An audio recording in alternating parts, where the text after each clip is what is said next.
The White House has significantly scaled back an annual gathering of the nation's historically black colleges' presidents and advocates after a series of potentially offensive actions by President Donald Trump, including his much-maligned statement this summer on the deadly race-fueled rally in Charlottesville, Virginia. Organizers worried some presidents would not attend and students would protest next week's event, initially scheduled to be held at a hotel just outside the nation's capital, according to 3 people familiar with the situation. Instead, the summit will be held Monday at the White House complex, where only invited guests who undergo a background check will be allowed to attend. A dinner will be held Sunday night.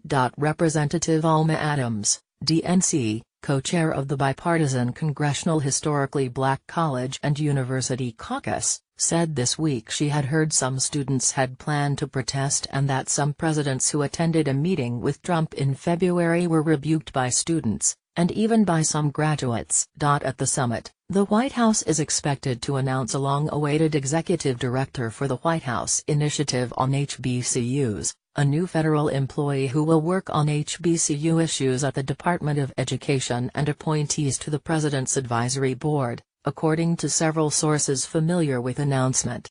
Trump, who will be in New York for the United National General Assembly meeting, is not expected to attend.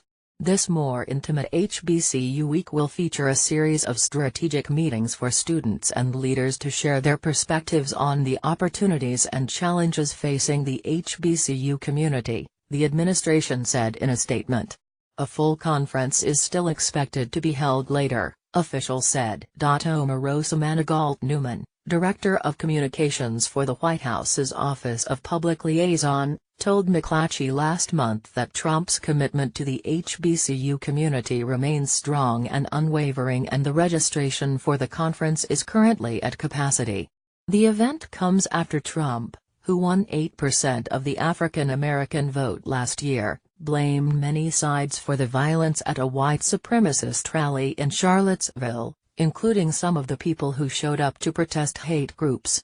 And he pardoned former Arizona Sheriff Joe Arpaio, a supporter convicted of criminal contempt after he refused to stop targeting immigrants in the country illegally. Mary Beth Gassman, director of the Penn Center for Minority Serving Institutions at the University of Pennsylvania, said the administration at first saying the conference was on and then downsizing is more evidence that everything that is happening with the Trump administration is haphazard and, it's, sort of flying by the seat of its pants. It's incredibly disrespectful to HBCUs, incredibly disrespectful to black college leaders, and very disrespectful to African Americans in general to sort of do things that are not planned in advance, that are not well thought out, Gassman said.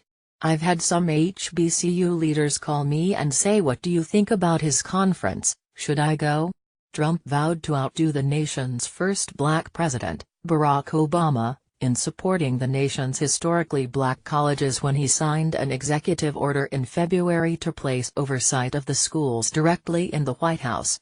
But college leaders were dismayed after the administration failed to quickly follow through. Several HBCU leaders and lawmakers, including those from the Congressional Black Caucus, the United Negro College Fund and the Thurgood Marshall College Fund, called for the White House to postpone the event.